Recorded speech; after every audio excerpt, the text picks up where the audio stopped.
How to remove card from PrizePicks. Hello everyone, welcome to the channel, and in this video I'm going to show you how you will be able to remove your card from your PrizePicks account.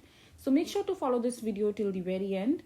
So as you can see that I'm in the official article page in the PrizePicks, and here if you'll scroll down at the end of this page you will see this article where the information has been written. So it says that you may not remove payment method or your card until you have been a PrizePicks member for at least 60 days.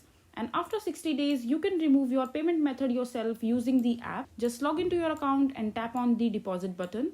And on the top right corner, once you are on the deposit page, you can see the trash icon and click on that icon and remove your payment method.